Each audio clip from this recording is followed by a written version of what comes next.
Hi food lovers, மீண்டும் உங்கள் அத்தனை பேரையும் லக்ஷ் போஜனாவிலே சந்திப்பதில் மகிழ்ச்சி. இன்னைக்கு என்னன்னு கேட்டிங்கன்னா, எங்கிட்ட பலாக்கா வச்சிருக்கேன். பலாக்கா கண்ணு சம்பந்தப்பட்ட நோய்களுக்கெல்லாம் ரொம்ப அருமருந்து. நிறைய பேருக்கு தெரியாது. பலாப்பழம் வாங்கி சாப்பிட்டு நிறைய பேர் இதை தூக்கி போட்டுறாங்க. விஷயம் தெரிஞ்ச சில பேர் இதை சாம்பாரில் தானாக போடுவாங்க. மற்றபடி பொரியல் மாதிரிலாம் பண்ணதில்லை. நான் இன்னைக்கு ஒரு சுக்கா பண்ணி காட்டுறேன். வாங்க, நான் இப்போ செஞ்சு காட்டுறேன். ரொம்ப நல்லா இருக்கும்.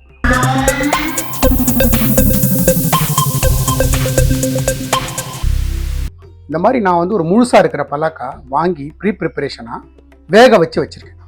வேக வச்சு இந்த மாதிரி வெந்ததுக்கப்புறம் இப்படி இருக்கும். நான் இந்த பலாக்கா சைஸுக்கு ஏற்ற மாதிரி 1, 2, 3 கட் பண்ணி வச்சுருக்கேன். இது ப்ரிப்பரேஷன் பண்ணி வச்சுருக்கேன். இந்த பலாக்கா ஒரு 20 25 பலாக்கா இருப்பேன் கையில். இப்போது நான் ஸ்டவ் ஆன் பண்ணி ஒரு கடாய் வச்சுருக்கேன். ஓக் வச்சுருக்கேன். ஓக் சுட்டுருக்கு.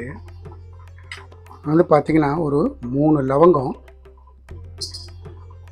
ஒரு சிறு துண்டு பட்டை, ஒரே ஒரு ஏலக்காய், இது கூட வேடிகை சில்லி ஒரு 3 நம்மளோட குண்டூர் மிளகாய், இது கூட கொஞ்சமாக ஒரு 15 மிளகு, ஒரு டீஸ்பூன் தனியா, கொஞ்சமாக கருவேப்பிலை. இதை முதல்ல ட்ரை ரோஸ்ட் பண்ணிவிடுவோம்.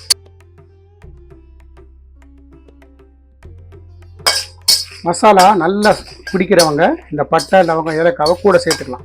நான் மைல்டாக இருக்கும் நான் போட்டிருக்கிறது. நல்லா வறுத்துருக்கேன். கருவேப்பிலை எல்லாம் பார்த்தீங்கன்னா நல்லா சுருங்கி வந்திருக்கு. இந்த ஸ்டேஜில் ஒரு 1/2 டீஸ்பூன் கசகசா, இல்லை 1 டீஸ்பூன் டெசிகேட்டட் கோகனட், இல்லை கொப்பரை இருந்தால் கொப்பரை சேர்த்துக்கலாம். சேர்த்துட்டு இது சேர்த்து இதோட வறுத்துருங்க. ஆக்சுவலாக இதுதான் சுக்கா மசாலா.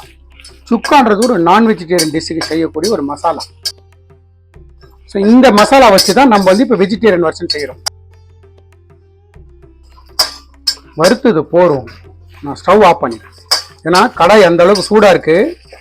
பார்த்தீங்கன்னா நம்மளோட தேங்காய் போட்ட உடனே கலர் மாறிடுது. ஸோ என்ன பண்ணலாம், இதை டைரெக்டாக நான் ஒரு மிக்சர் ஜாருக்கு சேர்த்துறேன். இப்போது நல்ல ரூம் டெம்பரேச்சர் வரட்டும். இந்த சுக்கான்றது நான் இப்போ ஃபுல்லாக நெய்யில் செய்கிறேன். நான் 1 ஸ்பூன் நெய் விட்டுக்கிறேன். 1 ஸ்பூன்றது இந்த ஸ்பூன், சின்ன ஸ்பூன். நான் ஒரு 4 பூண்டு கட் பண்ணி வச்சுருக்கேன், ஒரு சிறு துண்டு இஞ்சி, 2 பச்சை மிளகாய், ஒரு 15 சின்ன வெங்காயத்தை ஃபைனாக கட் பண்ணி வச்சுருக்கேன். இதில் சில பொருள் இதேந்து பாதி எடுத்து நான் இப்போ வதக்கி நம்ம ஏற்கனவே வறுத்ததோடு சேர்த்து நான் அரைக்கணும். ஸோ இதில் பாதி யூஸ் பண்ணிக்கிறேன், மிச்ச பாதி வதக்கும் போது தாளிப்பு மாதிரி போட்டு பண்ணிக்கலாம். நம்ம விட்ட நெய் சுட்டு எடுத்து நான் இதுலேருந்து பாருங்கள், ஒரு பிடிச்சபடி சின்ன வெங்காயம், ஜூலியன்ஸா கொஞ்சமாக இஞ்சி, பூண்டு, 2 பச்சை மிளகாயில் 1 பச்சை மிளகாய், கொஞ்சமாக கருவேப்பிலை, இதை சேர்த்துட்டு வதக்கணும்.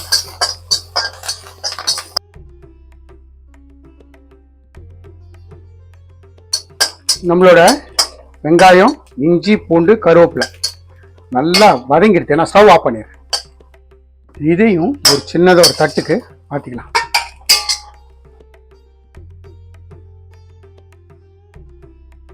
இப்போ நம்ம வறுத்ததை மிக்ஸி ஜாரில் போட்டிருக்கேன். வெங்காயம், இஞ்சி, பூண்டை தனியாக ஒரு தட்டில் வச்சுருக்கேன். முதல்ல 2 ஆறட்டும். ஆறுனதுக்கப்புறம் முதல்ல மிக்ஸி ஜாரில் போட்டோம்ல, இது ஒரு ஃபைன் பொடியாக அரைச்சிப்போம். அரைச்சதுக்கப்புறம் என்னென்ன சொல்கிறேன். நான் மறுபடியும் அதே ஊக்கு ஆன் பண்ணுறேன். ஃப்ளேம் லோலேயே இருக்கட்டும். இந்த ஸ்பூனில் 1, 2 டீஸ்பூன், 2 ஸ்பூன், இதில் சின்ன ஸ்பூனில் 2 ஸ்பூன் நெய் சேர்த்துருக்கேன். மேபி ஒரே 1 ஸ்பூன் இருக்கும் பெரிய ஸ்பூன் கணக்கு எடுத்திங்கன்னா. நம்ம விட்ட நெய் நல்லா சுட்டுடுத்து. நான் கொஞ்சமாக கடுகு சேர்த்துக்கிறேன். கடுகு கிராக்கில் ஆகட்டும். நம்மளோட கடுகு கிராக்கில் ஆகுது. இந்த ஸ்டேஜில் கொஞ்சமாக ஜீரகம், கொஞ்சமாக உளுத்தம்பருப்பு, கொஞ்சமாக கருவேப்பிலை வச்சுருக்கேன். கருவேப்பிலை,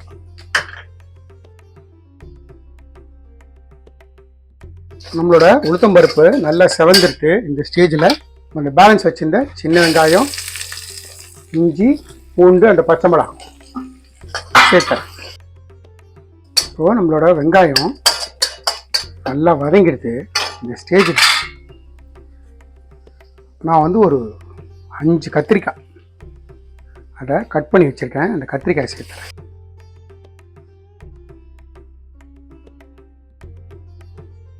கத்திரிக்காய் சேர்த்துட்டு கத்திரிக்காய் நல்லா பரட்டி விடும். இந்த கத்திரிக்காய் வேகிறதுக்கு கொஞ்சமாக தண்ணி சேர்த்துட்டு நல்லா பட்டி வச்சோம். கத்திரிக்காய் ஒரு 60 to 70% முதல்ல வேகட்டும். நான் ஒரு மூடி போட்டு குக் பண்ணுறேன். நடுவில் ஒரு வாட்டி மூடி எடுத்துட்டு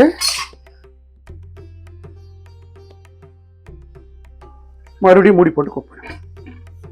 இப்போ இது நல்லா ரூம் டெம்பரேச்சர் வந்துடுது. முதல்ல இதை நான் நல்லா ஃபைன் பவுடர் அரைச்சின்னு வந்துடுறேன். இந்த மாதிரி நல்லா ஃபைன் பவுடராக திரிச்சிருக்கேன். இப்போ இதில் இந்த வெங்காயம், பூண்டு, இஞ்சி, கருவேப்பிலை இருக்குல்ல,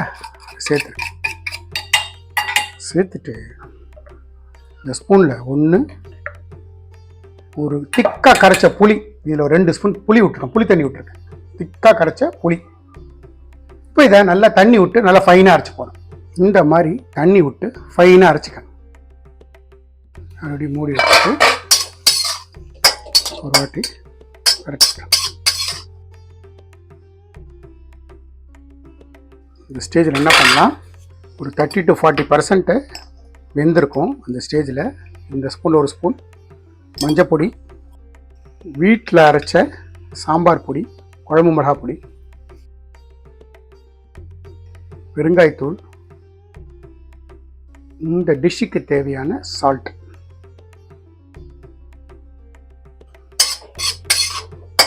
ஒரு பரட்டி கொடுத்துருங்க.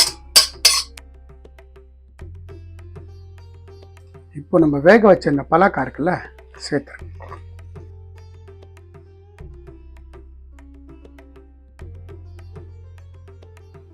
நான் ஒரு 1/2 டம்ளர் தண்ணி சேர்த்துக்கிறேன். தண்ணி சேர்த்துட்டு ஃப்ளேமை ஸ்லைட்டாக இன்க்ரீஸ் பண்ணி இந்த கத்திரிக்காய் நல்லா குழஞ்சி வெந்து வரணும். அந்த ஸ்டேஜ் வரைக்கும் மறுபடியும் மூடி போட்டு குக் பண்ணு.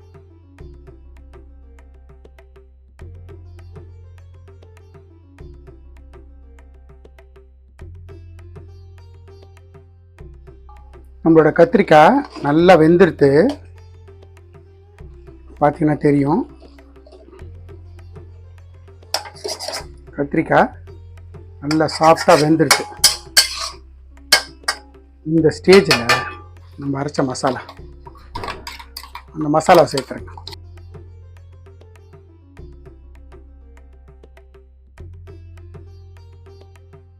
மிக்சர் ஜார் அலம்பி ஒரு டம்ளர் தண்ணி சேர்த்துறேன்.